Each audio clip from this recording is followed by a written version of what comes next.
But चलो start करते सही। हैं। हाँ। हो जाएगा, इतना टेंशन नहीं लेने का। कौन सी हमारी जिंदगी थोड़ी ना टिकी है इस पे। चलो, तो कल हमने छोड़ा था यहाँ पे, यहाँ से स्टार्ट करते हैं। कंप्लीट ब्लड काउंट में बहुत सारे पैरामीटर्स आते हैं, तो हमने कल उसका बस इंट्रोडक्शन किया था कंप्लीट ब्लड काउंट का। तो उसको अब हम एक एक करके सारे पैरामीटर्स को देखेंगे। ठीक है,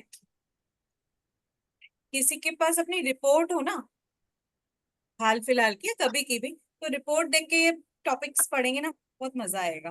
अपनी खुद की रिपोर्ट भी मतलब होते हैं कि अभी जैसे आप योग टीचर बनोगे, योगा थेरेपिस्ट बनोगे, तो लोग आएंगे, कोई कोई लोग अपनी रिपोर्ट्स लेके आते हैं, मेरी रिपोर्ट्स देख के बताइए मैम डॉक्टर ने ये लिखा है, क्या योग से ठीक हो सकता है। आप कुछ नेचुरोपैथी में जैसे बहुत सारे हमें वो भी बताते हैं ना कि थेरेपीज बताते हैं, तो इस किसी आप कुछ उपाय बताइए। भले ही हम न्यूट्रिशन के फील्ड में नहीं हो, नेचुरोपैथी में, बट लोग जो होते हैं ना कि जब हम योग टीचर होते हैं ना, तो क्लाइंट ये समझता है कि हमारे लिए, जैसे डॉक्टर होता है ना, डॉक्टर के पास जाके आदमी समझता है कि भगवान है, सब इनके हाथ में दे दिया तो सब ठीक हो जाएगा। ऐसे योग टीचर के पास भी बहुत सारे पैसे क्लाइंट्स आते हैं ना, कि बस इनको सब अपनी प्रॉब्लम बता दो, ये कोई ना कोई हल बता ही देंगे। हमें पता होता है कि हम कितना हद तक ठीक कर सकते हैं, बट लोगों का ट्रस्ट ऐसा होता है कि कई बार तो लोग लेके आते हैं अपनी रिपोर्ट्स। तो आप एक अपने रिपोर्ट्स लेके एक बार ये टॉपिक पढ़ेंगे ना, तो बहुत मजा आएगा, फिर इजी भी होगा उसे याद करने में, देखने में। तो सबसे पहले आता है blood count, complete blood count, जो सबसे पहले रिपोर्ट्स में नॉर्मली कराते हैं, उसमें होता है आरबीसी। ठीक है, तो आरबीसी को इराइथ्रोसाइट भी बोलते हैं। ठीक है, रेड कलर के होते हैं वो, रेड ब्लड सेल्स। आरबीसी यानी कि red blood sales, red colour के दिखते हैं, तो रेड को कोई और लैंग्वेज में इराथ्रो वर्ड बोलते हैं, तो इसलिए इराइथ्रोसाइट। साइट मतलब सेल, इराइथ्रो मतलब रेड। ठीक है, तो रेड सेल्स। तो रेड सेल्स का काम, रेड सेल्स के अंदर हीमोग्लोबिन होता है। हीमोग्लोबिन किसका बना होता है? आयरन का बना होता है, और वो ऑक्सीजन को कैरी करने में हेल्प करता है। ब्लड का मेन काम क्या होता है? पूरे शरीर में ऑक्सीजन पहुंचाना। ठीक है, तो वो सबसे मेन काम कौन करता है? आरबीसी, जिनके अंदर हीमोग्लोबिन होता है। हीमोग्लोबिन आयरन का बना होता है, इसलिए कहते हैं खून की कमी हो गई तो आयरन खाओ। ठीक है, तो वो आयरन ऑक्सीजन कैरी करता है, हीमोग्लोबिन। तो ये सब सवाल आते हैं कि रेड ब्लड सेल्स का लाइफ कितने दिन का होता है? 120 दिन। एक रेड ब्लड सेल आज बॉडी में बना है, तो 120 दिन बाद वो खत्म हो जाएगा, दूसरा सेल बन के आएगा। तो रेड ब्लड सेल्स बनते कहाँ है? हमारे बोन मैरो के अंदर, हमारी हड्डियों के अंदर एक लिक्विड होता है। हर एक हड्डी के अंदर लिक्विड होता है, बोन मैरो बोलते हैं, उसमें आरबीसीज बनते हैं। और रिमूव कहाँ होते हैं? लिवर, ब्लड और रिवर, बोन मैरो और स्प्लीन से। सारे साइट्स याद करने की जरूरत नहीं, कहाँ कहाँ से रिमूव होते हैं, बनते कहाँ है? Bone marrow. ठीक है, और 120 दिन उनका लाइफ होता है। ठीक है, तो आरबीसी काउंट, जो रेड ब्लड सेल काउंट है, वो क्या होता है कि एक इतने वॉल्यूम ऑफ ब्लड में कितने आरबीसी हैं। जैसे कि इन्होंने यहाँ पे दिया हुआ है एक यूनिट, 4.5 to 5.5 मिलियन पर सीएमएम। ठीक है, किसी किसी रिपोर्ट में सीएमएम की जगह MM3 लिखा होता है, या फिर MCL लिखा होता है, या माइक्रो एल लिखा होता है। ऐसे ये सब एक ही यूनिट है। ठीक है, मैथ के जो कन्वर्जन्स होते हैं उसके हिसाब से। तो मेरे को सबसे इजी याद करने को रहती है MCL, माइक्रो लीटर, मतलब क्योंकि वॉल्यूम जो है हम लीटर में नापते हैं। ठीक है, तो इतना पर वॉल्यूम ब्लड में, आपको यूनिट नहीं भी याद रखेंगे, 4.5 to 5.5। ठीक है, मेल्स में इतना है और फीमेल्स में 3.8 to 4.8। ठीक है, तो एग्जैक्ट ये कोई नहीं पूछता है, ये ट्रू फॉल्स या करेक्ट स्टेटमेंट फाइंड आउट करने में ही ज्यादा आता है। ठीक है, तो ये यूनिट्स हमें एग्जैक्ट याद करनी है ऐसा नहीं है, दिमाग में रखनी है। ठीक है, लिखने को नहीं आएगी क्या करेक्ट है, बट करेक्ट है इनकरेक्ट है वो हमें पता होना चाहिए देख के। ठीक है, तो अभी आरबीसी कम है तो कौन सी बीमारी होती है? सबसे मोस्ट कॉमन बीमारी लेडीज को तो बहुत ज्यादा होती है, एनीमिया। एनीमिया। तो आरबीसी कम है मतलब एनीमिया है, या तो कुछ विटामिन की कमी है, आयरन की कमी है। मोस्टली आरबीसी कम होता है तो एनीमिया कमी से होता है, या विटामिन B12 की कमी से। तो B12 की कमी है, या तो आयरन की, या फिर फॉलिक एसिड, ये तीन चीजें मेन होती प्रेगनेंसी में भी ये तीन चीजें बहुत दी जाती हैं, आयरन, फॉलिक एसिड और B12। ठीक है, तो पूरा इस पे लॉन्ग क्वेश्चन नहीं आता है कि पूरा आपको सब चीजें ये याद रखनी है। इसमें ये सब चीजें समझने वाली हैं, ट्रू फॉल्स स्टेटमेंट्स में ज्यादा आती हैं, करेक्ट स्टेटमेंट फाइंड आउट करने में ज्यादा आती है। ठीक है, लॉन्ग क्वेश्चन में वाइटल पैरामीटर्स जो हमने कल पढ़े थे वो ज्यादा आते हैं। तो लो आरबीसी काउंट है तो सबसे मेन या याद रखो अनीमिया है या फिर कुछ विटामिन मिनरल्स की कमी है। जनरली प्रेगनेंसी में ब्लड काउंट थोड़ा सा लो हो ही जाता है। देन हाई आरबीसी, अगर ब्लड काउंट ज्यादा है तो उसको क्या बोलते हैं, लो वाले को बोलते हैं एनीमिया, और हाई है आरबीसी तो बोलते हैं पॉलीसाइथीमिया। ये भी ऐसा टर्म याद करने की जरूरत है, ट्रू फॉल्स में नहीं आएगा। ठीक है, तो खुद से स्पेलिंग वगैरह याद नहीं है, दिमाग में बिठा लो, करेक्ट स्टेटमेंट में आए तो ये पता होना चाहिए। तो ये क्यों हो सकता है, इसके बहुत सारे रीजंस हैं, वो भी एज सच नहीं आते हैं इतना। ठीक है ना, क्योंकि वो फिर भी एक बार पेपर 2-3 साल के देखेंगे, पर इतने ज्यादा नहीं आते कि उसको इतना रटा जाए, बहुत सारे क्वेश्चंस नहीं आते हैं उस पे। ठीक है, मेन बड़ा है तो बड़ा है तो पॉलीसाइथीमिया, कम है तो एनीमिया। ठीक है, मेन अपने को ये याद रखना है। Then white blood cells. ठीक है, व्हाइट ब्लड सेल्स यानी कि जो व्हाइट कलर के होते हैं, व्हाइट ब्लड सेल्स को ल्यूकोसाइट्स भी बोलते हैं। साइट मतलब सेल, ल्यूको मतलब व्हाइट। ठीक है, तो उनका सबसे मेन काम क्या होता है, हमें हमारे जैसे हमने कल बात करी थी, वो हमारे सोल्जर्स होते हैं, हमें इम्यूनिटी देते हैं। ठीक है, तो व्हाइट ब्लड सेल्स वो भी कहाँ बनते हैं, बोन मैरो में मोस्टली। जो ब्लड बनता है ना हमारा, वो बोन मैरो में ही बनता है। ठीक है, और वो ब्लड में भी रहते हैं, और जो हमारी लिम्फ नोड्स होती है ना, जैसे आम यहाँ पे आर्मपिट के अंदर हमने लिम्फेटिक सिस्टम टीटीसी में पढ़ा था, एनाटॉमी में पढ़ा था, तो लिम्फ नोड्स में भी व्हाइट ब्लड सेल्स होते हैं। तो व्हाइट ब्लड सेल्स बहुत बहुत तरीके के होते हैं, लॉन्ग क्वेश्चन नहीं आता है, अगेन आपको बस दिमाग में रखना है। ये एनाटॉमी में भी था, टीटीसी में भी इतने इतने प्रकार के व्हाइट ब्लड सेल्स होते हैं। तो मोनोसाइट्स, मोनोसाइट्स क्या, हाँ इनमें से 2-3 क्वेश्चन आते हैं, वो मैं बताऊंगी। 5 तरीके के हैं। ठीक है ना, मोनोसाइट्स, लिम्फोसाइट्स, न्यूट्रोफिल्स, बेसोफिल्स, ईसनोफिल्स। तो मोनोसाइट्स क्या होते हैं, बहुत बड़े होते हैं, और वो डायरेक्ट कोई बैक्टीरिया वगैरह आता है तो उसको मार के खा जाते हैं, ऐसा समझ लीजिए डायरेक्ट। ठीक है, लिम्फोसाइट्स क्या करते हैं, वो बैक्टीरिया को डायरेक्ट मार के खाते नहीं है, जब बैक्टीरिया आता है तो वो एंटीबॉडीज बना के ब्लड में रिलीज करते हैं, वो एंटीबॉडीज बैक्टीरिया को मारती हैं। ये समझ लो, मोनोसाइट जो है वो हाथापाई करके मारते हैं, और लिम्फोसाइट्स क्या है, वो गोली, एंटीबॉडीज की गोली की बौछार करते हैं, उससे मारते हैं, ऐसे समझ लो। ठीक है ना, देन न्यूट्रोफिल्स। अभी ये 3 अलग टाइप के, न्यूट्रोफिल, बेसोफिल, ईसनोफिल। ठीक है, तो न्यूट्रोफिल्स क्या करते हैं, ये भी सबसे पहले कुछ भी हमें इन्फेक्शन होगा तो सबसे पहले न्यूट्रोफिल्स आते हैं। ठीक है, तो इसमें लिखा भी है, मोनोसाइट, लिम्फोसाइट वो सब बाद में आएंगे, लिखा है इसमें first line of soldiers, first line of defence. तो सबसे पहले जो सरहद पे तैनात होते हैं हमारे, कुछ भी कट लगा सबसे पहले कौन आएंगे, न्यूट्रोफिल्स। तो न्यूट्रोफिल्स एक्यूट इन्फेक्शंस में इंक्रीज होते हैं। एक्यूट मतलब अभी अभी कुछ इन्फेक्शन हुआ है। ठीक है, जस्ट जो नॉर्मल कफ कोल्ड है 2-3 दिन जो रहता है उसको बोलते हैं एक्यूट इन्फेक्शन। तो वहां पे न्यूट्रोफिल सबसे ज्यादा काम करते हैं, तुरंत तुरंत बैक्टीरिया को वहीं पे सरहद पे ही रहते हैं, वो हमेशा तैयार रहते हैं, तुरंत से कुछ बैक्टीरिया वायरस आया तुरंत से उसको लड़ाई करेंगे और मार गिराएंगे और अपने को बचाएंगे। देन आते हैं बेसोफिल्स। बेसोफिल्स और ईसनोफिल्स मोस्टली एलर्जी के केस में बढ़ते हैं। ठीक है, हमें एलर्जिक रिएक्शंस, कोई हमारा फॉरेन पार्टिकल है जो उन्हें लगता है कि हमारी बॉडी में नहीं जाना चाहिए, बैक्टीरिया वायरस तो होते ही हैं हार्मफुल, बट ये बेसोफिल ईसनोफिल मतलब कुछ ऐसे जैसे होते हैं पोलन ग्रेन्स, डस्ट वगैरह से, उससे हमें बचाते हैं, तो ये एलर्जीज वगैरह के लिए यूजफुल है। तो बेसोफिल इस्नोफिल एलर्जी के, मेनली बेसोफिल एलर्जी के लिए। देखो उसमें लिखा है हिस्टा, वो क्या सिक्रीट करते हैं, histamines, which is a marker of allergic disease. तो बेसोफिल के आगे आप एलर्जी लिख लो। ठीक है, और न्यूट्रोफिल के आगे एक्यूट इन्फेक्शन, वो चीज याद रख लो। लिम्फोसाइट के आगे एंटीबॉडी। ठीक है, एंटीबॉडी दिमाग में रखो। और मोनोसाइट्स बैक्टीरिया को खा जाते हैं। देन ईस्नोफिल्स भी एलर्जीज के लिए हेल्प करते हैं, उसमें लिखा है।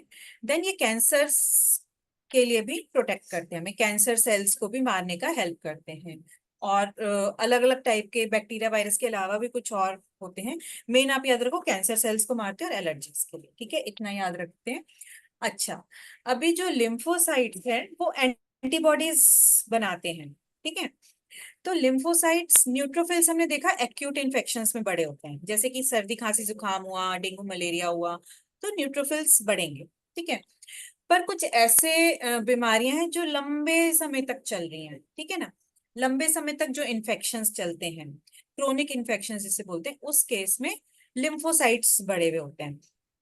क्योंकि लिम्फोसाइट्स क्या करते हैं, एंटीबॉडीज जो तैयार करते हैं ना, तो एंटीबॉडीज एक बार तैयार हो जाती हैं तो उनको याद रहता है एंटीबॉडीज को कि ये पिछले खैर वो लंबा प्रोसेस है, वो सब नहीं बताती हूँ मैं आपको। आप याद करो, लिम्फोसाइट जो एंटीबॉडीज क्रिएट करते हैं और वो क्रोनिक इन्फेक्शंस, लंबे समय तक के इन्फेक्शंस के लिए। तो ये लिम्फोसाइट और न्यूट्रोफिल, इन दोनों में ये क्वेश्चन बहुत आ जाता है कि क्रोनिक इन्फेक्शन में कौन सा बड़ा हुआ होगा और एक्यूट इन्फेक्शन में कौन सा बड़ा हुआ होगा, ठीक है। तो वो चीज दिमाग में रखनी है अभी। देन तो लॉन्ग क्वेश्चंस नहीं आते, बस ये आ जाता है कि हाँ, true false, find out the correct statement, correct the wrong statement. उसमें इन पे से क्वेश्चंस आ जाते हैं, monocyte, lymphocyte, neutrophil, basophil, eosinophil पे से। तो अभी इन जनरल व्हाइट ब्लड सेल्स बड़े होते हैं बॉडी में, तो उसको बोलते हैं ल्यूकोसाइटोसिस। व्हाइट ब्लड सेल्स को हमने बोला ल्यूकोसाइट्स बोलते हैं, तो बड़े हुए व्हाइट ब्लड सेल्स ल्यूकोसाइटोसिस, और घट जाते हैं जब व्हाइट ब्लड सेल्स, उसको बोलते हैं ल्यूकोपीनिया। तो ये सब टर्म्स हैं, थोड़ी सी जिसका बैकग्राउंड नहीं है उसको याद करने में थोड़ी मुश्किल पड़ेगी, बट बार बार अगेन आपको लिखने के लिए कहीं नहीं आएंगी ये मोस्टली। मतलब एग्जाम पेपर में लिखी भी होंगी कहीं ना कहीं, बट आपको करेक्ट, जैसे ल्यूकोसाइटोसिस लिखा है, ल्यूकोपीनिया लिखा है, तो बड़े हुए व्हाइट ब्लड सेल्स को ल्यूकोपीनिया बोलते हैं। तो ऐसा लिखा हुआ आ सकता है और आपको बोलना है करेक्ट है इनकरेक्ट है, तो फिर आपको वो उस समय के लिए पता होना चाहिए। तो व्हाइट ब्लड सेल्स कब बढ़ते हैं इन जनरल, अभी हमने बताया कि व्हाइट ब्लड सेल्स हमारे सोल्जर्स हैं। तो सोल्जर्स कब ज्यादा तैनात होंगे सरहद पे, जब कोई इन्फेक्शन होगा, इन्फ्लेमेशन होगा, मोस्टली तभी सोल्जर्स को बुलाया जाएगा एक्स्ट्रा अमाउंट में। देन एक बीमारी होती है जिसे ब्लड कैंसर बोलते हैं, ल्यूकीमिया, ठीक है। उस केस में भी ल्यूकीमिया जो ब्लड कैंसर होता है, उसमें रेड ब्लड सेल्स नहीं बढ़ते हैं, व्हाइट ब्लड सेल्स बढ़े हुए होते हैं, ठीक है। देन घटे हुए किस चीज में होते हैं, तो घटते किस चीज में, मोस्टली अगेन विटामिन की डेफिशिएंसी से। वो सब आपको फैक्टर्स इतने याद करने का जरूरत नहीं है। एड्स में घटते हैं, क्योंकि एड्स में आपको पता, एड्स का नाम ही है एक्वायर्ड इम्यूनो डेफिशिएंसी सिंड्रोम, यानी कि उसमें हमारी जिसको भी एड्स होता है उसकी इम्यूनिटी बहुत वीक हो जाती है। तो इम्यूनिटी किससे होती है, व्हाइट ब्लड सेल्स से हमारी। तो अगेन एड्स है तो व्हाइट ब्लड सेल्स बहुत ज्यादा घटे हुए रहेंगे। तो ये मेन मेन चीजें याद रखनी है, हर एक फैक्टर याद करने की जरूरत नहीं। अभी टोटल हमारी बॉडी में देखो आरबीसी कितने सारे होते हैं, मिलियंस की संख्या में होते हैं, 4.5 to 5.5 मिलियन। और डब्ल्यूबीसी कितने हैं, सिर्फ 4,000 से 10,000 तक। अगेन आरबीसी का नंबर मेनली याद करिए, डब्ल्यूबीसी का और प्लेटलेट्स का इतना कोई नहीं पूछता है। और डिफरेंट आरबीसीज कितने हैं वो सब भी इतना ज्यादा नहीं आता है। लिम्फोसाइट, मोनोसाइट, न्यूट्रोफिल, इनका काउंट लिखा है परसेंटेज वाइज, ये भी ज्यादा कोई नहीं पूछते हैं। देन हीमोग्लोबिन, तो आरबीसी के अंदर ही हीमोग्लोबिन होता है जो ऑक्सीजन को कैरी करता है। तो अभी जो जो भी आरबीसी बढ़ने के सिम्टम्स थे वो हीमोग्लोबिन बढ़ने के सिम्टम्स होंगे, और जो जो आरबीसी कम होने के सिम्टम्स थे वही हीमोग्लोबिन कम होने के सिम्टम्स होंगे। तो देखिए, नॉर्मल लेवल हीमोग्लोबिन का याद रखना है, मेल्स में थोड़ा ज्यादा होता है, 13 से 17 ग्राम पर डेसीलीटर ऑफ ब्लड। मतलब ये आपको डीएल डीएल ये सब टर्म्स एग्जैक्टली नहीं याद हो रही तो चलेगा, बट ये नंबर याद होना चाहिए, 13 से 17 और 12 से 15, इन इन जनरल याद कर लीजिए, फीमेल्स में 12 और मेल्स में 14। एक एवरेज मान के चल लेते हैं।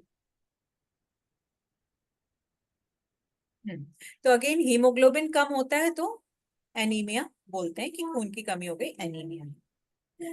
तो जो उसमें बढ़े हुए एक सेकेंड सॉरी, जो बढ़े हुए आरबीसी के जो सिम्टम्स थे, जो घटे हुए आरबीसी के सिम्टम्स थे या कंडीशंस थी, वही यहाँ पे हीमोग्लोबिन के लिए भी ऑलमोस्ट सेम ही है कि बिलो कब होता है, नंबर कम कब होता है, जब आयरन की, B12 की, फॉलिक एसिड की डेफिशिएंसी होती है, कोई डिसीज होती है। और घट कब जाते, बढ़ कब जाते हैं, जब इन जनरल इतना ये सिम्टम्स वगैरह याद करने का जरूरत नहीं है, मतलब जो कॉजेज हैं। ये बहुत डिटेल में है, इतना डिटेल में मत याद करो, बस कि नॉर्मल इतना होता है और घट जाता है तो उसे एनीमिया बोलते हैं, ठीक है। और एनीमिया किस किस कारण से होता है, ये विटामिन मिनरल्स की डेफिशिएंसी से, और भी बहुत सारे कारण होते हैं। अपने को मेन इतना ही याद रखना है क्योंकि यही सबसे ज्यादा मोस्ट कॉमन कारण होता है। बढ़ा हुआ हीमोग्लोबिन, बढ़ा हुआ आरबीसी बहुत ही रेयर डिसऑर्डर्स होते हैं, इन जनरल नहीं देखने को मिलते। किसी की भी रिपोर्ट देखेंगे तो हीमोग्लोबिन कम होगा, घटेगा, आरबीसी कम होगा, बढ़ा हुआ तो बहुत रेयर होते हैं। तो जो रेयर चीजें होती है वो पूछते भी नहीं है। अच्छा, हीमोग्लोबिन कम होता है मतलब खून की कमी है तो क्या होगा, थकान थकान। एक सेकेंड, एक सेकेंड होल्ड करिए।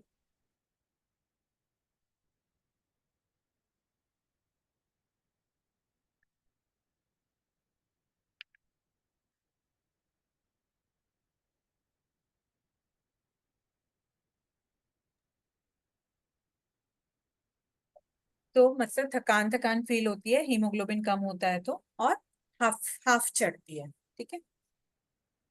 देन है इसमें हेमाटोक्रिट और पैक्ड सेल वॉल्यूम। इन सब पे भी कोई बहुत ज्यादा क्वेश्चंस नहीं आते हैं। मेन तो जो वाइटल पैरामीटर्स थे ना, उन्हीं पे सबसे ज्यादा क्वेश्चंस आते हैं। Pulse rate, blood pressure, then respiratory rate, और चौथा कौन सा था, टेम्परेचर। सबसे ज्यादा questions, short questions, long questions उसी पे आते हैं। और आरबीसी में मैंने बताया आरबीसी का कितना लिमिट होना चाहिए, बड़े हुए का नाम क्या होता है, छोटे का नाम क्या होता है, छोटा कम हो जाता है तो। डब्ल्यूबीसी के 5 प्रकार, कहाँ पे कब कौन सा बढ़ता है, कब कौन सा घटता है, वो मेन है।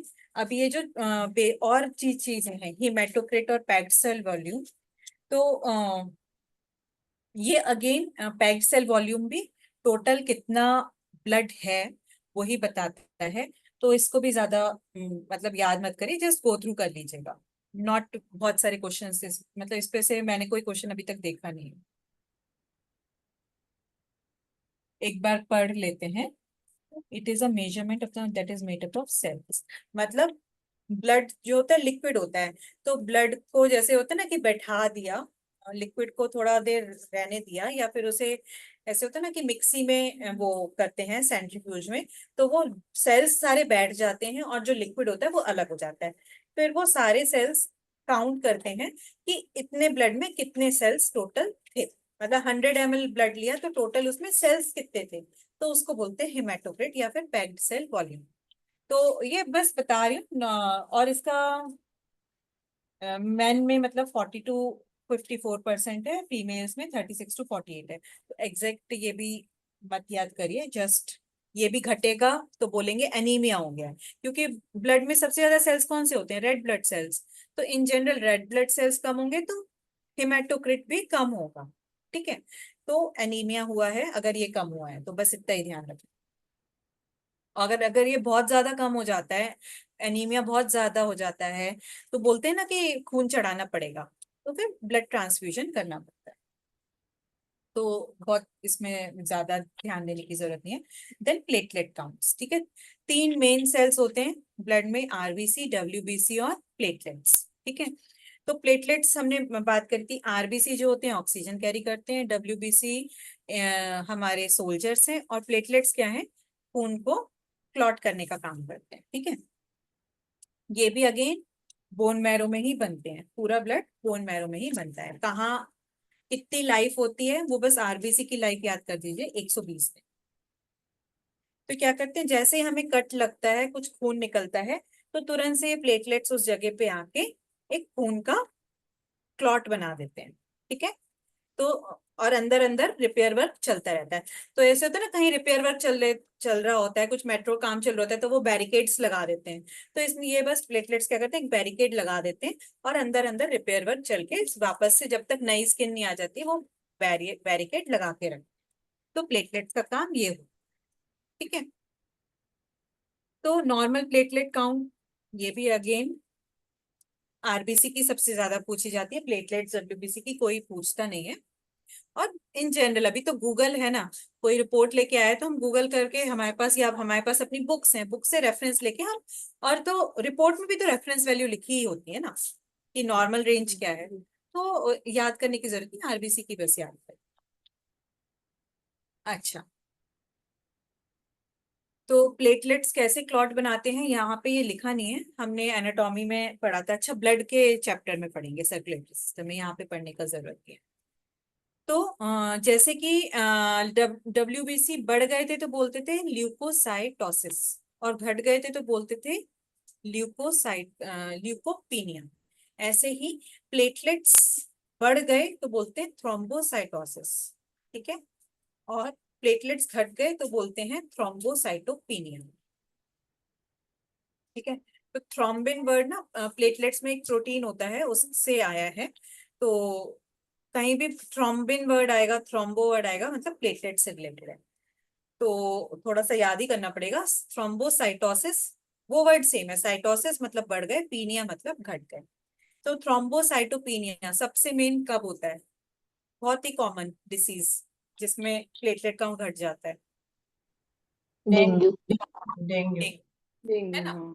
Dengue, dengue. प्लेटलेट्स काउंट घट जाती हैं, सबसे मेन है डेंगू में, ठीक है। तो क्या हम्म, होगा, प्लेटलेट काउंट्स घट जाएंगी तो, ठीक है, कहीं भी कट लगेगा ब्लीडिंग हो जाएगी। तो खून बहना रुकेगा नहीं, तो उससे होगा क्या, हम हम्म, कट थोड़ी ना लगता रहता है हमें, हम सोचेंगे अरे कट लगता, बट ये तो आउटर कट्स की बात कर रही हूँ मैं, ठीक है। हमारी बॉडी में भी इंटरनल गुम चोट भी लगती है ना, कि कहीं लग गए, नील पड़ गया, तो अंदर अंदर भी कुछ ऐसे धक्का मुक्की होती रहती है, तो कहीं लग गए तो गुम चोट है जो अंदर की चोट, वहां पे भी कुछ ना कुछ कटवट लगता रहता है। पूरी बॉडी है ना हमारी, लो हो आर्टरीज क्या है। बीपी लो तो हो जाता है ऐसा कुछ? नहीं। क्या क्या बीपी लो हो जाता है ऐसा कुछ? नहीं। किलो नहीं, ब्लड प्रेशर लो हो जाता है प्लेटलेट कम होने से, ऐसा कुछ? नहीं। नहीं नहीं नहीं, ऐसा कुछ नहीं। ऐसा नहीं ना? नहीं, इन जनरल जैसे हमारे पूरी बॉडी में पाइप आर्टरीज का नेटवर्क है, जो पाइप्स हैं। अब पाइप्स हैं तो कहीं ना कुछ कट लगता होगा, कुछ होता होगा, होता रहता है, ठीक है। और गुम चोट भी लगती है, हमें बाहर से ही कट नहीं लगती, अंदर भी कुछ कुछ कट लगते हैं। तो इंटरनल हम्म, ब्लीडिंग भी बॉडी में होती रहती है, तो प्लेटलेट्स उस वहां पे भी तुरंत टेक केयर करते हैं।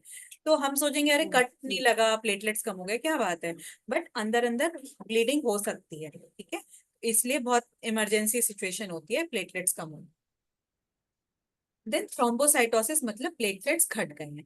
अभी प्लेटलेट्स प्लेटलेट्स बढ़ गए हैं। अभी बढ़ गए, प्लेटलेट्स का काम होता है ब्लड को क्लॉट करना। अब हमारा ब्लड नॉर्मली फ्लो कर रहा है शरीर में, अभी प्लेटलेट्स ज्यादा हो गए, तो नॉर्मल ब्लड फ्लो कर रहा है पाइप्स में, वो क्लॉट करने लगेगा, बिना वजह के ब्लड हमारा क्लॉट करने लगेगा, तो आर्टरीज में ब्लॉकेज हो जाएगी, है ना। तो उसके तो भी अगेन रिस्क है ना। तो ब्लड पहुंचेगा नहीं, अगर ब्लड थिक हो गया, जम गया, तो अगेन ब्लड पहुंच नहीं पाएगा ऑर्गन्स तक। तो दोनों ही केसेस में काफी रिस्की सिचुएशन होती हम्म, है। Then mean corpuscular haemoglobin, mean corpuscular volume, इससे मोस्टली ऐसा कोई क्वेश्चन आता नहीं है। अगर किसी को समझना हो तो समझा सकती हूँ, या फिर रहने दे, छोड़ दे, आप लोग बताओ। आप बता के रखिए, मीन्स दिमाग में रहेगा वो। हाँ, तो बोल देते हैं एक बार, but no need to remember it. Mean corpuscular haemoglobin, corpuscular word भी सेल से रिलेटेड होता है, और मीन मतलब एवरेज, ठीक है। तो हर एक सेल में हमने टोटल ब्लड में तो हीमोग्लोबिन पता लगा लिया कितना है, कि 15 ग्राम पर डेसीलीटर, वो जो हमने पढ़ा था ना अभी पिछले ही पेज पे।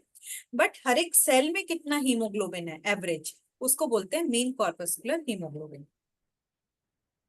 Then mean corpuscular volume, mean corpuscular volume मतलब हर एक सेल जो है कितना साइज का है।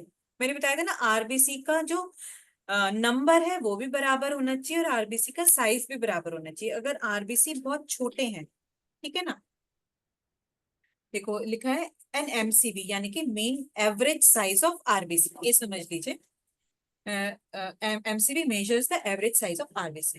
High MCV level suggested macrocytic anaemia. अगर आरबीसी का साइज बड़ा है या आरबीसी का साइज छोटा है, दोनों ही केस में उसे एनीमिया ही बोलेंगे, ठीक है। आरबीसी नंबर में कम है तो भी एनीमिया बोलेंगे। आरबीसी का साइज जरूरत से ज्यादा बड़ा है या जरूरत से ज्यादा छोटा है, दोनों ही केस में वो ऑक्सीजन को सही से नहीं कर पाएंगे, तो दोनों ही केस में उसे एनीमिया बोलते हैं। तो हाई, अगर आरबीसी का साइज बड़ा है तो उसे बोलते हैं मैक्रोसिटिक, मैक्रो मतलब बड़ा, सिटिक मतलब सेल, तो मैक्रोसिटिक एनीमिया बड़े सेल, बड़े आरबीसी के सेल वाला एनीमिया। और आरबीसी का साइज कम है तो उसे बोलते हैं माइक्रोसिटिक एनीमिया, मतलब साइज छोटा हो गया है। दोनों ही केस में बॉडी में ऑक्सीजन की प्रॉब्लम होगी, ठीक है। तो ऐसे ही हर एक सेल में हीमोग्लोबिन कितना है, तो वो भी डिपेंड करता है।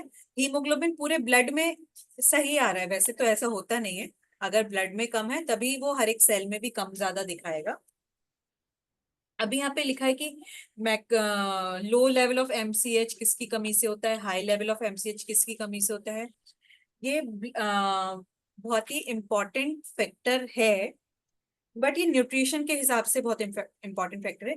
मोस्टली लगता है कि अगर खून की कमी है, हीमोग्लोबिन कम है, तो हमें लगता है बस आयरन टैबलेट्स चालू करो। बट इंडिया में मोस्टली अभी आयरन की कमी नहीं होती है, मोस्टली हीमोग्लोबिन कम होता है, या जो खून की कमी होती है वो B12 की कमी से होती है। तो इसमें लिखा हुआ है एमसीएच लो है तो आयरन डेफिशिएंसी एनीमिया है, और एमसीएच हाई है तो B12 या फॉलिक एसिड एनीमिया है। तो उसके आप कंप्लीट ब्लड काउंट जो है उसमें ये सब रिपोर्ट्स लिखी होंगी, तो आप देख के उसे उस हिसाब से आयरन या B12 डॉक्टर सजेस्ट करते हैं, ठीक है। तो हर केस में ये नहीं कि अरे खून की कमी है तो तुम आयरन लो, तो उसे आयरन ज्यादा हो जाएगा। तो मोस्टली केसेस में ये हाई होता है एमसीएच। तो ये बस समझने के लिए, एग्जाम के हिसाब से जिसको याद ना हो वो याद करने की बिल्कुल जरूरत नहीं है, नहीं आता है, ठीक है। बस क्या है, एमसीवी क्या है, आरबीसी का साइज दैट इज एमसीवी, और हर एक आरबीसी में कितना हीमोग्लोबिन है दैट इज एमसीएच। आप हिंदी में अगर कभी आ भी जाए बुलेट के तो हिंदी में इतना भी लिखेंगे तो चलेगा। एग्जैक्टली वो किसकी कमी से क्या होता है वो कोई पूछता नहीं, बट अगर किसी को चाहिए याद रख सकता है तो अपनी नॉलेज के लिए वो इसको समझ सकता है, ठीक है। ज्यादा हो गया ना अभी। नहीं नहीं, सीखना तो है ही ना। देन आता है लिपिड प्रोफाइल। तो अभी तक हम सिर्फ क्या पढ़ रहे थे, कंप्लीट ब्लड काउंट, जो एक पन्ने की रिपोर्ट आती है कंप्लीट ब्लड काउंट की, उसमें क्या क्या, उससे हम क्या क्या पता लगा सकते हैं, ये सब कुछ था इसमें, ठीक है। देन आता है लिपिड प्रोफाइल। लिपिड प्रोफाइल भी इन जनरल हमें पता है कि हमारी बॉडी में कितना कोलेस्ट्रॉल है, तो सीधे सीधे हार्ट के लिए होता है ना, कार्डियोवैस्कुलर पेशेंट्स को लिपिड प्रोफाइल करवाने को बोला जाता है, ठीक है। तो लिपिड्स क्या है, फैट्स, फैट्स को ही लिपिड्स बोलते हैं, ठीक है। जो हमारी बॉडी में फैट्स होते हैं उसी को लिपिड्स बोलते हैं। और ऐसा नहीं है कि लिपिड्स चाहिए ही नहीं हमारी बॉडी को, हमारी बॉडी को फैट चाहिए। हमारा हर एक सेल फैट का ही बना होता है, हर एक सेल की जो दीवार होती है वो लिपिड्स की ही बनी होती है, पर जरूरत से ज्यादा होता है तो वो आर्टरीज में जमा होने लगता है, ब्लड में आने लगता है, इसलिए वो ब्लॉकेज करता है। तो अभी इसमें लिखा है टू टाइप्स ऑफ लिपिड्स होते हैं, कोलेस्ट्रॉल, ट्राइग्लिसराइड, ये सब मत देखिए। लिपिड प्रोफाइल टिपिकली इंक्लूड्स, वहां से देखिए। नॉर्मली लिपिड प्रोफाइल टेस्ट कराते हैं तो उसमें क्या क्या होता है, सबसे पहले होता है टोटल कोलेस्ट्रॉल, कोलेस्ट्रॉल कितना है। तो डिजायरेबल वैल्यूज, ये तो हर सभी ने कहीं ना कहीं किसी ना किसी फैमिली मेंबर की कहीं ना कहीं देखी होंगी लिपिड प्रोफाइल टेस्ट की रिपोर्ट। तो कभी कहीं किसी के पास रखी हो तो देखिएगा, तो उसको देख के यहाँ से कोरिलेट करने मजा आएगा। मतलब ज्यादा नॉलेज होगी, मजा नहीं आएगा, मजा क्या आएगा ज्यादा अच्छे से पता चलेगा कि टोटल कोलेस्ट्रॉल वो 200 से नीचे होना चाहिए। ठीक है, mg पर डेसीलीटर वो सब आपको वो यूनिट्स याद करने का जरूरत नहीं है, 200 से नीचे होना चाहिए। ठीक है, वो रिपोर्ट में mg पर dl में ही आता है। ठीक है, तो 200 से नीचे होना चाहिए। देन कोलेस्ट्रॉल, ये तो टोटल कोलेस्ट्रॉल था। ठीक है, पूरी बॉडी में कितना कोलेस्ट्रॉल। अब कोलेस्ट्रॉल भी एक गुड कोलेस्ट्रॉल होता है और एक बैड कोलेस्ट्रॉल होता है। गुड वाला कौन सा होता है, बैड वाला कौन सा होता है? HDL गुड होता है, LDL बैड होता हाँ, HDL गुड होता है और LDL बैड होता है। HDL मतलब हाई डेंसिटी और LDL मतलब लो डेंसिटी। ठीक है, HDL गुड क्यों होता है? क्योंकि वो एक्स्ट्रा कोलेस्ट्रॉल को लिवर में ले जाता है। एक्चुअली HDL और HDL मतलब कोलेस्ट्रॉल अकेला नहीं घूमता है बॉडी में, वो प्रोटीन्स के साथ मिलके घूमता है। तो वो उन प्रोटीन्स को लिपोप्रोटीन्स बोलते हैं, मतलब फैट को कैरी करने वाले प्रोटीन्स। तो HDL वाला जो प्रोटीन है वो जो कोलेस्ट्रॉल को लिवर तक ले जाता है बॉडी से निकालने के लिए। और LDL वाला जो प्रोटीन होता है वो कोलेस्ट्रॉल को ब्लड में ही रहने देता है। ठीक है, और वो आर्टरीज में ब्लॉकेज कर सकता है। तो HDL जितना ज्यादा होगा उतना अच्छा है। ठीक है, गुड कोलेस्ट्रॉल। और LDL जितना कम होगा उतना अच्छा है। तो टोटल कोलेस्ट्रॉल 200 से नीचे होना चाहिए, LDL 100 से नीचे और HDL 60 से ऊपर। अभी 60 से ऊपर बहुत कम लोगों का होता है, 40 से ऊपर भी होता है तो चलेगा, मतलब 40 से तो ऊपर होना ही चाहिए। देन ये तो थे कोलेस्ट्रॉल। एक और टाइप के फैट्स होते हैं हमारी बॉडी में जिन्हें बोलते हैं ट्राइग्लिसराइड्स। ट्राइग्लिसराइड्स कोलेस्ट्रॉल नहीं होते, अलग टाइप के फैट्स होते हैं, बस आप इतना समझ लीजिए। तो वो भी बॉडी में वो करते हैं, प्लेक जमाते हैं ब्लड में। एंड ठीक है ना, हाँ। तो ट्राइग्लिसराइड्स कितने होने चाहिए? 150 से नीचे, 150 से नीचे। तो लिपिड प्रोफाइल में क्या होता है? कोलेस्ट्रॉल और ट्राइग्लिसराइड्स। टोटल कोलेस्ट्रॉल 200 से नीचे होना चाहिए। अच्छा कोलेस्ट्रॉल यानी कि HDL वाला वो 60 से ऊपर होना चाहिए। बेकार वाला कोलेस्ट्रॉल प्रोटीन यानी कि LDL वो 100 से नीचे होना चाहिए। और ट्राइग्लिसराइड्स वो भी बेकार चीज है, बेकार लिपिड्स हैं, वो भी 150 से नीचे होनी चाहिए। ठीक है, ये तो सब याद रखना है हमें, ये सारी चीजें याद रखना पड़ेगी। हाँ, ये lipid cholesterol cholesterol lipid profile के जो वैल्यूज हैं वो ऐसे लिखने को कहीं नहीं आएंगे, वही मैच द फॉलोइंग, ये सब फिल इन द ब्लैंक्स उस टाइप में लिख आ सकते हैं, ट्रू फॉल्स में, करेक्ट स्टेटमेंट में। तो रेफरेंस याद होना चाहिए थोड़ा सा। ओके और ओके अच्छा ओके ये okay, non thank you. HDL और एलडीएल में क्या डिफरेंस है? नॉन HDL मतलब जो HDL मतलब गुड है, उसके अलावा जो भी कुछ है वो नॉन HDL है। मतलब एक तरीके से LDL ही समझ लो। तो अलग अलग दिया है ना टर्म, नॉन एचडीएल और नीचे एलडीएल। चलेगा, मतलब नॉन HDL में और भी बहुत सारी चीजें आती हैं। LDL के अलावा एक VLDL होता है, वेरी लो डेंसिटी, पर मोस्टली सबसे ज्यादा LDL होता है। तो नॉन HDL मतलब HDL के अलावा जो भी कुछ है वो बैड है, आप ये समझ लो। ठीक है, तो सबसे मेन होता है LDL नॉन HDL में, और उसके अलावा और भी बहुत 2-3 चीजें होती हैं, VLDL वो भी आता है। ठीक है, तो आप एक भी मानोगे तो चलेगा उसको, LDL और नॉन HDL। इन्होंने लिखा है, अच्छा नॉन HDL 130 से कम। नॉर्मली नॉन HDL लिखा नहीं होता है रिपोर्ट्स में, VLDL लिखा होता है। तो नॉन HDL में VLDL और LDL वो दोनों चीजें आती हैं, तो शायद इसलिए इन्होंने यहाँ पे नॉन HDL अलग से लिखा है। ओके। देन ये सब तो थे ब्लड रिपोर्ट्स। ठीक है, अभी तक जो हमने पढ़ी वो ब्लड ब्लड के थ्रू जो रिपोर्ट्स आती हैं। देन है अभी ऐसे वाले इमेजिंग वाली टेक्निक्स, जैसे हम एक्सरे कराते हैं, अल्ट्रासाउंड कराते हैं, MRI कराते हैं, CT स्कैन कराते हैं, वो सब टेक्निक्स। ठीक है, इन पे भी बहुत क्वेश्चन नहीं आता है और ये बहुत कंफ्यूजिंग है। ठीक है। तो इसमें हमें थोड़ा बहुत देखते हैं, बहुत ज्यादा इस पे ध्यान देने का जरूरत नहीं है, क्योंकि इनमें याद अगर देखने जाएंगे तो बहुत कुछ है याद करने। ठीक है। तो बहुत ज्यादा इस पे ध्यान मत देना आप लोग, क्योंकि ऑलरेडी जो चीज अच्छे से याद हो पाए ना, वो चीज को पहले अच्छे से याद करना। क्योंकि ऑलरेडी अभी अभी तक जो हमने पढ़ा उसमें भी बहुत कुछ है, वो भी सर के ऊपर से जा रहा होगा अभी। ऐसा लग रहा होगा कि अरे, मतलब समझ में आ रहा होगा, बट ये लग रहा होगा याद कैसे करेंगे। तो एक्सरे वगैरह वो वाली जो टेक्निक्स है उसको बस थोड़ा सा समझ के ले लीजिए, उसको याद करने का जरूरत। तो अभी तक ब्लड रिपोर्ट्स पढ़ी हमने, अभी हम आए एक्सरे पे। ये सब इमेजिंग टेक्निक्स होती है। तो इन जनरल एक्सरे में क्या करते हैं कि एक एक्सरे फिल्म होती है, तो ब्लड से हम ब्लड की में चीजें देखते हैं। एक्सरे मोस्टली मोस्टली कब कराते हैं, जब फ्रैक्चर वगैरह हो जाता है, ठीक है ना।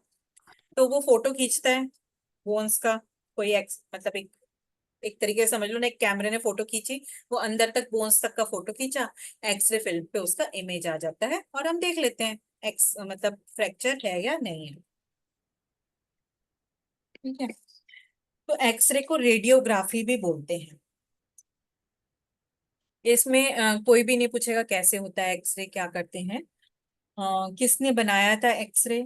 विलियम रॉन्टजन, पहला एक्सरे। तो उसे रॉन्टजन ग्राफ भी बोलते हैं। अच्छा, एक्सरे करने में कोई पेन होता है क्या? नहीं। नहीं, नहीं। नहीं। पेनलेस टेक्निक है ये, और मोस्टली बोन्स के लिए यूज करते हैं एक्सरे। ठीक है। हम्म। कैसे कैसे होता है वो सब याद करने का जरूरत नहीं, कौन कौन सी डाई यूज होती है वो सब कुछ याद करने का जरूरत नहीं है। बस ये याद रखो कि एक्सरे क्या है, इजीली हो जाता है ना एक्सरे, इजीली अवेलेबिलिटी है, बहुत जल्दी रिजल्ट आ जाता है एक्सरे का। और एक्सरे सबसे सस्ती टेक्निक है, ठीक है ना, बाकी और से कंपेयर किया जाए तो सीटी स्कैन, एमआरआई वगैरह से। ठीक है।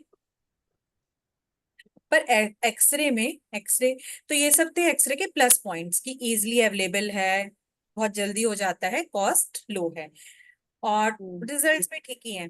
पर एक्सरे का एक नेगेटिव पॉइंट क्या है, एक्सरे में जो एक्सरेज की जो रेडिएशंस होती हैं वो हार्मफुल होती हैं। ठीक है। तो इसलिए कहते हैं ना, एक्सरे बार बार नहीं कराना चाहिए, तो वो हमारे को भी नुकसान पहुंचा सकती है। इसलिए एक्सरे थोड़ा सा ध्यान से करना चाहिए, इसलिए कभी भी प्रेग्नेंट वुमेन का एक्सरे नहीं करते हैं। ठीक है। तो इतना ही याद रखो। हाँ, एक और चीज, जो एंजियोप्लास्टी और एंजियोग्राफी होती है ना, हार्ट में जब ब्लॉकेज हो जाती है तो आजकल एंजियोप्लास्टी एंजियोग्राफी होती है ना, वहां पे भी एक्सरे का यूज होता है। तो ऐसा क्वेश्चन आ जाता है कि एंजियोग्राफी एंजियोप्लास्टी में एक्सरे यूज होता है, हम कहेंगे अरे ये एक्सरे का क्या काम है, एक्सरे तो फ्रैक्चर के लिए यूज होता है। तो एक्सरे के यूज से ही एंजियोग्राफी एंजियोप्लास्टी उसका एडवांस, उस टेक्निक को यूज करके एडवांस करके एंजियोग्राफी एंजियोप्लास्टी में एक्सरे का यूज होता है। तो ऐसे आ जाए तो तुरंत से फॉल्स मत कर देना, समझना कि एंजियोप्लास्टी एंजियोग्राफी में एक्सरे का यूज होता है। ठीक है। तो एक्सरे में हमें मेन क्या याद रखनी है, एक्सरे को रेडियोग्राफ भी बोलते हैं। एक्सरे विलियम रॉन्टजन ने बनाया था, इसलिए रॉन्टजन ग्राफ भी बोलते हैं। क्विक है, पेनलेस टेक्निक है, मोस्टली बोन्स के फ्रैक्चर्स में, बॉडी के अंदर की चीजें देखने में हम एक्सरे को यूज करते हैं। ठीक है। और एक्सरे इजीली अवेलेबल है, स्पीड अच्छी है, कॉस्ट लोअर है, सबसे ज्यादा करवाया जाता है, बट एक्सरे हार्मफुल है। तो बिना किसी कारण के बेवजह बार बार एक्सरे नहीं करवाना चाहिए, तो रेडिएशन होती है।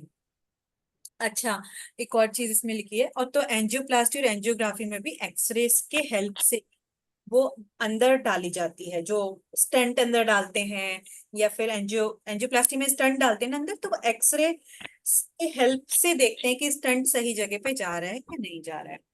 देन जो कैंसर में बोलते हैं ना रेडिएशन थेरेपी, कहते हैं ना कि रेडिएशन लेने गया है कैंसर का पेशेंट, तो वो भी कौन सी रेडिएशन लेते हैं, वो एक्सरे। ठीक है।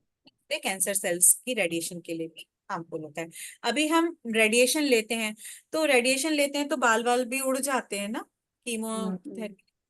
तो एक्सरे कैंसर सेल्स को तो मारता ही है, बॉडी के नॉर्मल सेल्स को भी किल करेगा। तो वो रेडिएशंस हार्मफुल ही होती हैं। तो कैंसर को भी मारेंगे बट बॉडी के सेल्स को भी मारेंगे, तो इसलिए बार बार बिना बेवजह नहीं करना चाहिए एक्सरे। तो इतना एक्सरे। कैंसर की जो रेडिएशन देते हैं वो एक्सरे ही है? हाँ एक्सरे होते हैं। उसमें लिखा है X-ray procedures are also utilised in radiation therapy. Therapy yes. As part of cancer. ठीक है। देन आया वो सीटी। कीमोथेरेपी बोलते वही है क्या? वो कीमोथेरेपी भी बोलते, कीमोथेरेपी कुछ? कीमोथेरेपी, कीमो मतलब केमिकल और रेडिएशन मतलब रेडिएशन, तो एक्सरे ओके। रेडिएशन। और कीमोथेरेपी में दवाई दी जाती है, स्ट्रॉन्ग दवाइयां दी जाती हैं कैंसर सेल्स को किल करने की। तो ओके। दवाइयां इंजेक्शन फॉर्म में भी हो सकते हैं या फिर टैबलेट फॉर्म में। Okay, normally but it chemo, is chemical. हाँ, कुछ मतलब दवाई दी या इंजेक्शन दिया, ओके। केमिकल। देन आया सीटी स्कैन यानी कि कंप्यूटेड टोमोग्राफी। ठीक है। तो इसमें भी आप सीटी स्कैन में नॉर्मली एक्सरे ही यूज हो रहा है। ठीक है। एक्सरे का एडवांस वर्जन हो गया सीटी स्कैन, पर उसमें काम किस से हो रहा है? मेनली एक्सरे से ही हो रहा है। मतलब एक्सरे फिल्म आपको ऐसे दिखती है, नॉर्मल आपको रीड करनी पड़ती है। तो सीटी स्कैन क्या हो गया? एक्सरे का ही एडवांस वर्जन। एक्सरे में आपको एक सिंगल पेज की ऐसे, एक्सरे की फिल्म तो सबने देखी होगी ना, एक्सरे कभी ना कभी किस, तो वो उसकी जो इमेज है वन डायमेंशनल होती है, मतलब जस्ट एक पेज पे दिखती है। सीटी स्कैन मतलब वो एक्सरे के हिसाब से ही अलग अलग डायरेक्शन से बॉडी का इमेज लेके एक कंप्यूटराइज्ड मॉडल बन के आ जाता है, 3D मॉडल। तो वो और ज्यादा एडवांस होता है सीटी स्कैन। तो और बारीक चीजें बॉडी के अंदर की भी हम सीटी स्कैन से देख सकते हैं। तो सीटी स्कैन में याद रखना है कंप्यूटेड टोमोग्राफी, उसमें भी एक्सरे ही यूज होता है, बट एक्सरे को कंप्यूटर की इमेजिंग से कंबाइन करके एक एडवांस टेक्निक है जिसमें अलग अलग एंगल से बॉडी का इमेज लेके बॉडी के अंदर की बहुत बारीक बारीक चीजों को भी हम एनालाइज कर सकते हैं। तो ये सब कब सीटी स्कैन कब करते हैं? तो एक्सरे मतलब नॉर्मल फ्रैक्चर हुआ है तो एक्सरे, बट कुछ ऐसे हुआ है कि कुछ इंटरनल इंजरी हुई है, कुछ बहुत ज्यादा ट्रॉमेटिक एक्सीडेंट हुआ है, तो फिर एक्सरे से नहीं पता चल पा रहा है, तो ब्रेन में जैसे मोस्टली होते हैं ना, ब्रेन में कुछ इंजरी हुई है तो सीटी स्कैन्स वगैरह कर। तो अगेन सीटी स्कैन्स कॉस्टली भी होते हैं और एक्सरे यूज हो रहा है इसमें, तो इसलिए वो भी ऐसे नहीं कि अरे घड़ी घड़ी करा दो। नॉर्मली कोविड टाइम में सीटी स्कैन बहुत कराए थे लोगों ने ना, कि लंग कैसे कितना परसेंट लंग डैमेज हुआ है, कोविड पेशेंट्स का हो रहा था ना सीटी स्कैन, तो लंग का वो देख रहे थे कि लंग्स में कितना कंजेशन है, कितना लंग एक्टिव है। मेरा भी हो आपका भी हुआ था? हाँ। देन आता है एमआरआई। ठीक है। तो सीटी स्कैन में भी बस इतना याद रखना है, बहुत उसमें बहुत कुछ दिया हुआ है, वो सब हमें याद रखने का जरूरत नहीं है। MRI resonance imaging. तो सीटी स्कैन में और एक्सरे में हम एक्सरे यूज कर रहे थे, यहाँ पे हम क्या यूज करते हैं? Magnetic field. ठीक है। स्ट्रॉन्ग मैग्नेटिक फील्ड यूज करते हैं और अगेन कंप्यूटर इमेजिंग से उसको कंबाइन करके उसमें भी कंप्यूटराइज्ड इमेजेस ही आती है। ठीक है। इसमें एक बार मैं गो थ्रू कर लेती हूँ। तो एमआरआई मोस्टली आप लोगों ने पढ़ा होगा कि मैग्नेटिक फील्ड्स ना हार्मफुल नहीं होती हैं। ठीक है। पहली बात तो एक्सरे बहुत हार्मफुल होता है, magnetic fields are not harmful. और मोस्टली एमआरआई आपने कहाँ पे सुना होगा? किस चीज, कौन से पार्ट का एमआरआई किया जाता है? किस ब्रेन। केस में? Brain. What's MRI done for my niece? इसके लिए। हम्म। Yes. मेरे Intelligent. एब्डोमेन पेल्विक रीजन के लिए पूरा किया था, अच्छा अच्छा। तो उसमें पूरा आया था, मतलब पूरे वर्टिब्रल कॉलम का भी सब डिटेल्स आए थे, और सब बॉडी ऑर्गन मतलब पेट के ऑर्गन्स है ना जो, वो उसका भी पूरा डिटेल आया था एकदम। मतलब थोड़ा सा आईटी का ये वो सब आता है। अच्छा। तो देखो, मोस्टली एक्सरे हम यूज करते हैं हार्ड पार्ट्स के लिए, ठीक है ना, बोन्स के लिए। तो हाँ, एमआरआई में या लिखा इट इज मसल के लिए। Tissue. और ये नॉन बोनी या फिर सॉफ्ट टिश्यूज के लिए। ठीक है। ये तो मोस्टली मतलब सीटी स्कैन भी मोस्टली हार्ड पार्ट्स के लिए, सीटी स्कैन भी सॉफ्ट टिश्यूज के लिए यूज कर सकते हैं। क्यों उसमें एक्सरे यूज होता है सीटी स्कैन में, बट उसमें इतने इतने डायरेक्शन से कंप्यूटर इमेजिंग से यूज होता है, उसको भी सॉफ्ट टिश्यूज के लिए यूज कर लेते हैं। बट एमआरआई और मोर एडवांस्ड वर्जन, ठीक है ना। तो एमआरआई और से और अच्छे से डिटेलिंग जाती है, और एमआरआई क्या होता है, हार्मफुल नहीं होता है बॉडी के लिए as compare to CT scan या फिर एक्सरे। तो मोस्टली नॉन बोनी पार्ट्स और सॉफ्ट टिश्यूज, तो एक्सरे और एमआरआई में ये डिफरेंस है। और मोस्टली ब्रेन के लिए हम यूज करते हैं, या फिर कुछ बहुत बारीक चीजें पता लगानी होती है बॉडी की, तब यूज करते हैं। ठीक है, तो इसमें लिखा है बस आप हमको यही याद रखना है, एमआरआई में मैग्नेटिक फील्ड यूज करी जाती है, मैग्नेटिक फील्ड हार्मफुल नहीं होती है, और वो बॉडी की बारीक चीजों को पकड़ लेता है। Soft tissues non bony parts का भी इमेजिंग कर सकते हैं उससे। ठीक है, बट उसमें काफी वाइब्रेशंस दी जाती है ना, जब एमआरआई करते हैं तो पूरा बॉडी को आप अंदर मशीन के अंदर भेजते हो, तो उसमें तो काफी वाइब्रेशंस होती हैं, तो वो कैसे हो सकता है कि रेडिएशन टाइप ही हुआ ना वो नहीं नहीं, हार्मफुल क्यों नहीं नहीं है? नहीं, वो साउंड वेव वाइब्रेशन मैग्नेटिक की साउंड होती है, हाँ। अलग अच्छा, अलग की जाती है ना। but I heard some time before that MRI is also not really a good idea because उसपे भी मतलब it is not good, जैसे एक्सरे का आप बता रहे हो ना वैसे ही MRI से भी रेडिएशन मिलती है, but नहीं, I'm मैंने not sure. सुना, मैंने तो एमआरआई किया है अपने थोड़ा सा मुझे ब्रेन का तकलीफ हो रहा था, तभी तभी ना उसमें जो साउंड सुनाई देता है ना, वो रम लम, अपने जो चक्र के लिए जो बीज मंत्र बोले जाते हैं ना, वैसा ही कुछ हाँ, सुनाई देता है उसमें। ऐसे ही रम रम रम रम लम लम लम, ऐसे हाँ, ही साउंड आते हैं। करेक्ट करेक्ट है। तो तो MRI as compare to X-ray it's very safe, safe but रहता है। की वजह से हर कोई उसे झेल नहीं पाता है, वो साउंड्स इतनी डिस्टर्बिंग होती है ना एक्स एमआरआई की, कि इसी जैसे वो वाले पूरा बॉडी अंदर जाएगा। तो इसके लिए हर कोई झेल नहीं पाता है, जैसे आपने नीलिमा जी ने बोला बहुत अजीब सी साउंड आती है। ठीक है, इसमें कहीं लिखा भी है कि it is safer as compare to damaging X-ray, हम्म है ना। जब because MRI does not use X-rays और other radiation, it is the imaging modality of choice when frequent imaging is required. जब बार बार इमेजिंग करनी होती है किसी चीज की, तो फिर एमआरआई किया जाएगा, स्पेशली ब्रेन में। तो ब्रेन ट्यूमर्स हैं कुछ है, तो बार बार कुछ करना पड़ेगा। तो एक्सरे बार बार करने से हार्मफुल है, एमआरआई से हार्म नहीं है, but MRI is very expensive. ठीक है, और हर कोई एमआरआई, एक तो कॉस्ट वाइज, और एक वो एक ट्रॉमा होता है ना, वो एमआरआई मशीन में जाना बिल्कुल अलोन, तो पूरी वो साउंड उतनी देर तक झेलना, तो दैट इज ट्रॉमेटिक। दूसरी बात है, एमआरआई के में सेफ्टी है, वो बहुत ध्यान रखनी है कि बहुत स्ट्रॉन्ग मैग्नेटिक फील्ड्स होती हैं, तो आपको सारा अपना जो भी मेटल है वो उतार के जाना है एमआरआई रूम में। ठीक है ना, कुछ भी मेटल, आपका अंगूठी वगैरह, चेन, सब कुछ उतार होना चाहिए।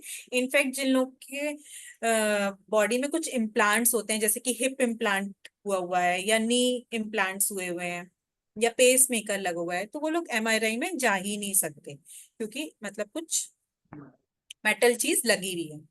तो वो मैंने मतलब डिपेंड करता है, सेफ्टी मतलब सेफ्टी मेजर्स ध्यान रखने चाहिए उसके लिए।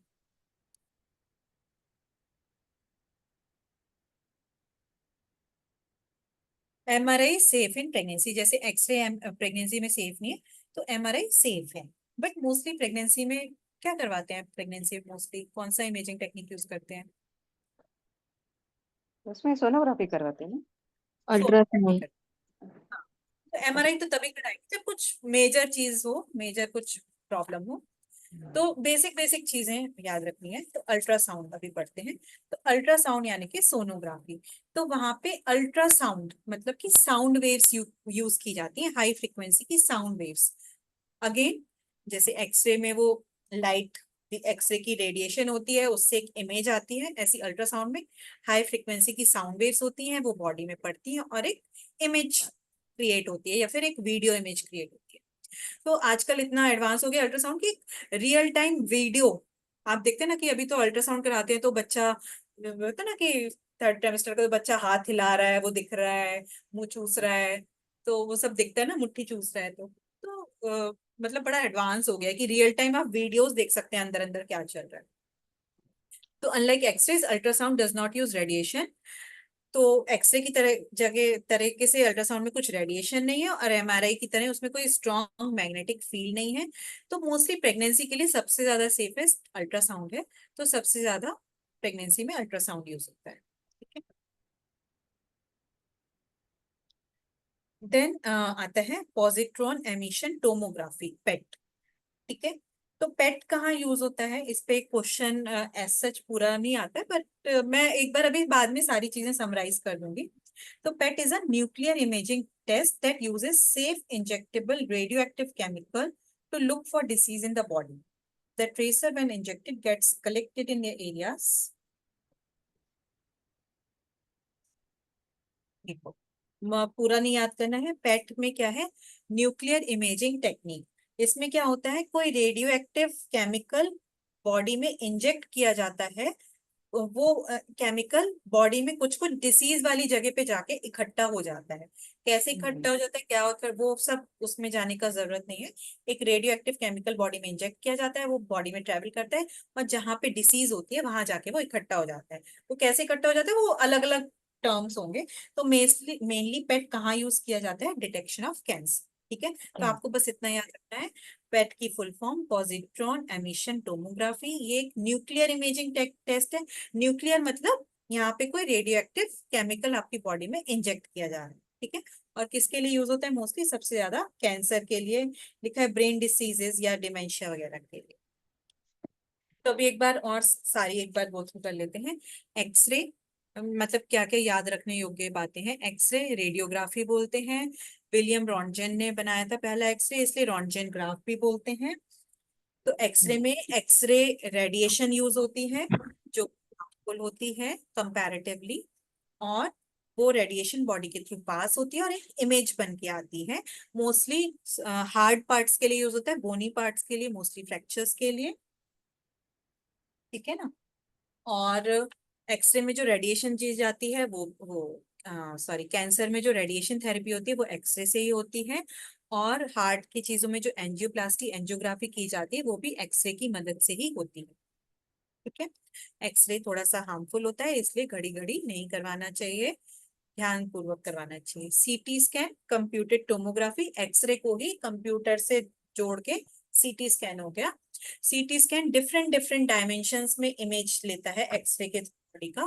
तो एक 3 डायमेंशनल इमेज बन के आ जाती है, तो बॉडी की बारीक बारीक अंदर की चीजें भी हम पता लगा सकते हैं। ठीक है। Then MRI, magnetic resonance imaging, इसमें मैग्नेटिक फील्ड्स यूज की जाती है। अगेन इसका कंप्यूटर टेक्नोलॉजी से इमेज बन के आता है, और mostly soft tissues non bony parts के लिए यूज की जाती है। मैग्नेटिक फील्ड में कोई ऐसे हार्मफुल रेडिएशंस नहीं है, स्ट्रॉन्ग मैग्नेटिक है, तो इसलिए ध्यान सेफ्टी मेजर्स के साथ एमआरआई करना चाहिए। जहाँ पे फ्रीक्वेंट इमेजिंग होती है ब्रेन के केसेस में या कुछ और केसेस में, वहां पे एमआरआई किया जाता है। या फिर कुछ बहुत इंट्रिकेट, बहुत अंदर का कुछ बारीक चीजें पकड़नी होती है, तो वहाँ एमआरआई कराए। देन अल्ट्रासाउंड इमेजिंग, यहाँ पे high frequency sound waves use होती हैं। तो अगेन एक इमेज जनरेट होती है, video in real time videos भी देख सकते हैं हम बॉडी के अंदर की अल्ट्रासोनोग्राफी के थ्रू। और ये क्योंकि सेफर होती है, तो ये प्रेगनेंसी में सबसे कॉमनली यूज की जाती है। देन पॉजिट्रॉन एमिशन टोमोग्राफी, पेट, यानी कि इसमें न्यूक्लियर इमेजिंग टेक्निक है, एक रेडियो एक्टिव केमिकल बॉडी में इंजेक्ट किया जाता है, मोस्टली कैंसर्स के डिटेक्शन के लिए यूज होता है। ठीक है। तो ये थे हमारे ब्लड रिपोर्ट्स और इमेजिंग टेक्निक्स। तो किसी को कुछ पूछना है, कुछ और करना है क्या एक बार? नहीं। ठीक है। ऐसा तो अभी ब्रीफ वसुधा जी, इसका ऐसा कुछ ऐसा ब्रीफ नहीं आएगा ना, जैसे एमआरआई के ऊपर लिखो या अल्ट्रासाउंड, मतलब कुछ भी बीच में ऐसा आ सकता है, ट्रू और फॉल्स या ऐसा सब, है ना? मोस्टली ऐसा नहीं आता, लॉन्ग क्वेश्चन नहीं ब्रीफ आता नहीं इसमें। आएगा, ओके। ज्यादा साउंड वाली कौन सी बोली थी वसुधा, जिसका ज्यादा साउंड आता है? वो एमआरआई में बहुत ऐसे डिस्टर्बिंग साउंड आती है। एमआरआई में ना? हाँ, साउंड क्या मतलब, वो इतनी स्ट्रॉन्ग मैग्नेटिक फील्ड होती है ना। तो एग्जैक्टली भाई नीलिमा जी बता रही थी ना, मतलब मुझे तो नहीं idea, but it is very लेकिन डिस्टर्बिंग। डिस्टर्बिंग होता है, अलग अलग आवाज आती है ना। हम्म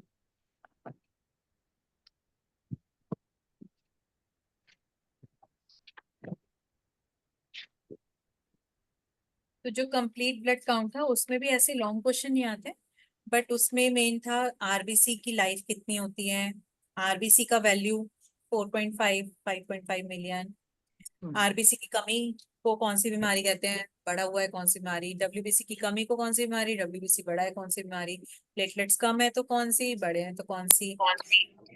हाँ, और डब्ल्यूबीसी के जो 5 तरीके के सेल है ना, वो कौन कौन से बेसिक, एलर्जीज में ईसनोफिल और बेसनोफिल बढ़ते हैं, एक्यूट इन्फेक्शन में न्यूट्रोफिल बढ़ते हैं, क्रोनिक इन्फेक्शन में लिम्फोसाइट बढ़ते हैं, और मोनोसाइट के तरह से बैक्टीरिया को मार के खा जाते हैं। तो वैसे वो सब क्वेश्चंस आते हैं ऐसे। आईटीसीसी में पढ़ा। हाँ, वाईटीटीसी में भी पढ़ा था वो सब। ठीक है, ऐसे लॉन्ग क्वेश्चन इनमें से नहीं आता है ज्यादा। Long question mostly blood pressure में से आता है, या फिर जो कल हमने वाइटल पैरामीटर्स पढ़े, ब्लड प्रेशर भी वाइटल पैरामीटर है, उसमें से आता है। तो कल हम पढ़ेंगे ब्लड प्रेशर, तो उसके बाद हमारा ये वाला मतलब एक काफी स्कोरिंग वाला जो चैप्टर्स है वो हो जाएंगे। कल तो नहीं, देखते हैं, कल नहीं तो फिर आई थिंक मंडे को ही करेंगे। अभी कल का हाँ, डाल पॉसिबल होगा कल तो। क्लास भी रहेगी ना। हमारा क्लास भी रहेगा ना 6:30 को। क्लास में तो फिर मंडे को ही करेंगे फिर। मंडे को ही करते हैं। चलेगा चलेगा। मंडे को ब्लड प्रेशर तो आई थिंक एक दिन में हो जाएगा। फिर ट्यूसडे को थोड़ा सा ना, फिर पेपर्स लेके बैठ के पेपर्स सॉल्व कर हाँ सकते हैं। ठीक है। ठीक है। सुनो ना वसुधा जी, अगर नी रिप्लेसमेंट हुआ है तो उनको नी की मूवमेंट कर सकते हैं क्या वो? नी की 3 साल मूवमेंट हो गया है। हाँ, क्या? 3 साल हो गया है तो हम नी बेंडिंग के आसन करवा सकते हैं उनसे। हाँ, डेफिनेटली आई थिंक सो कि मतलब वो तो ना व्यक्ति की उस पर भी बहुत डिपेंड करता है, उसकी विल पावर पे। हाँ, तो उनको तो डॉक्टर ने बोला था ना कि ज्यादा बेंड मत करो, तो वो तो डरती ही है कि बेंड करने के लिए। तो एक बार आप सावंत सर से कंसल्ट कर लो, सावंत सर ज्यादा बेटर बता पाएंगे कि कौन कौन से एग्जैक्टली कौन से करवा सकते हैं, कौन से नहीं करवा हम्म। सकते। अभी नी और नेक पेन एक्सरसाइजेस भी हैं इसी बुक में, लास्ट चैप्टर है, कोई तो एक चैप्टर है ना, नी और हाँ नेक पेन एक्सरसाइज आपके, जो ये अभी जिस मैनुअल से हम पढ़ रहे थे, तो उसमें आई थिंक जो नी वाले है ना, नॉर्मल, वो बहुत हाँ, लास्ट वाला। लेकिन यहाँ पे ना उनका पूरा रिप्लेसमेंट हुआ है, मतलब अपना आर्टिफिशियल लगा है ना, तो इसके लिए उनको लगता है कि अगर बाहर से डाला है तो अभी वो एक्सेप्ट नहीं करेगा। वो अंदर से उनकी वो जो थॉट है, वो है प्रोसेस वैसी है कि बाहर से डाला है तो एक्सेप्ट नहीं होगा, मैं फोल्ड करूंगी ज्यादा तो इधर उधर हो जाएगा, फिर ऐसे मतलब सोचते हो। आप वो सावन सर से कंसल्ट कर लो कि हम्म। एग्जैक्टली क्या, कौन सा मूवमेंट करा सकते हैं और कौन सा हाँ नहीं करा। हाँ हाँ, वही। ठीक है, ठीक है, चलो। और विल पावर पे भी बहुत डिपेंड करता है, मतलब कोई डरा हुआ है ना, तो फिर अपने को भी थोड़ा सा कॉशियसली करवाना पड़ता है। सही बात। हमें तो सेफ रहना है, हमें किसी के मतलब वो नहीं आना है कि उसको कुछ भी हो गया फिर अपने को बोलेगा कि। हाँ, એટલે मुझे अगर नॉलेज रहेगा ना कि ठीक है रिप्लेसमेंट किया है तो मूवमेंट तो कर सकते हैं, हाँ हाँ, वो सामने वाले का विल पावर है, उसको अगर हम मोटिवेट करेंगे ना तो वो हो जाएगा। लेकिन एटलीस्ट अपने को पता तो होना चाहिए वो बेंड कर सकती है कि नहीं कर सकती है, मतलब। तो एक बार आप सावन सर से कंसल्ट कर लेना, वो बहुत अच्छे से बता सकेंगे। और मेरे हिसाब से नी और नेक पेन वाली में जो भी मूवमेंट्स हैं वो करे जा सकते हैं। मेरे सामने मेरी नेबर है, उनका भी नी रिप्लेसमेंट हुआ हुआ है, तो शी मतलब सारे मूवमेंट्स करती हैं वो। तो ओके। ऐसे तो मेरी कजन का हुआ है। मेरे मुक्तासन वाले में, पवन मुक्तासन में कैसे हम ज्यादा बेंड करते हैं और प्रेशर करते हैं ना नी पे, तो नहीं, और या फिर वज्रासन। वज्रासन तो कर सकते हैं, जितना मेरे को इन्फॉर्मेशन है आसन सब कर सकते हैं, बट ग्रेडेड कोर्स के साथ हिसाब से करना चाहिए, जितना वो कर सकते हैं। अगर प्रॉप्स लेने हैं तो प्रॉप्स लेके कर सकते हैं, बट अगर वो कंफर्टेबल होते जाते हैं तो फिर they can even do the traditional, but it depends on the person only. Okay. But ऐसे कोई वो नहीं है, there are no contraindications. Capacity देख तो सकते हैं एटलीस्ट ना, उनको डर लगता है कि नहीं अभी ये आर्टिफिशियल है तो मैं कुछ नहीं करूंगी, ऐसा तो सोचे। बिल्कुल धीरे धीरे ग्रेडेड कोर्स के हिसाब से आई थिंक करा सकते हैं आप, सावन सर से कंफर्म कर लें। मेरी Okay. कजन का there are हुआ no है, वो तो डांस वांस सब contraindications. करती है। ओके ठीक तो पवन मुक्त आसन भी कर सकते हैं, बट वो वही पहले, धीरे हाँ धीरे धीरे धीरे। ओके बट चलिए। आप एक बार प्लीज सावन सर से भी पूछ लेना, that this is my information. I also take classes for someone who has got knee surgery done, but that was long time back. So उनको मैं सब चेयर पे कराती हूँ, चेयर पे तो सब कुछ कर लेते हैं, ऑलमोस्ट एवरीथिंग। चेयर पे तो करेंगे ना, क्या हो रहा है ना, वो बेंड ही नहीं करती है, इसके लिए उनके नी के पीछे का पार्ट अभी स्टिफ हो चुका है ना, तो पेन होता है उनको, फिर भी अभी 3 साढ़े 3 साल हो गया, तो वो मूवमेंट करती नहीं है ना, स्टिफनेस बढ़ गया पीछे की साइड से। अच्छा। आई थिंक वज्रासन और पद्मासन तो थोड़ा सा ओवर ही हो जाएगा, बट चेयर पे बैठ के knee और नेक पेन वाले आप देखो, वो बहुत मस्त हैं। वो बहुत ही ना लाइट मूवमेंट्स हैं नी के।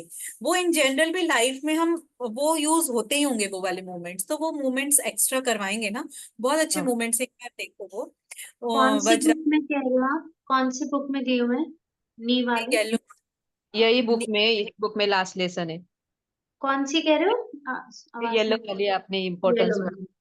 अच्छा, ओके, थैंक यू। तो ये वाली बहुत ही अच्छी एक्सरसाइजेज हैं उसमें, नी और नेक पेन के। डेफिनेटली करा सकते हैं। वज्रासन पद्मासन थोड़ा सा मुझे डाउटफुल है, क्योंकि सावन सर भी देखो पद्मासन में नहीं बैठते हैं, क्योंकि हाँ सावन सर कुछ हुआ है, तो मतलब कुछ कहीं पे ना वो लगा हुआ है जॉइंट में, मतलब अच्छा। उनका तो एक्सीडेंट, तो वो कुछ ऐसे मतलब ना स्क्रू लगा हुआ है उनके। फर्स्ट ही दिया है नी पेन का, हाँ पेज नंबर 106 में पहला ही दिया हुआ है नी पेन का, येलो बुक में। हम्म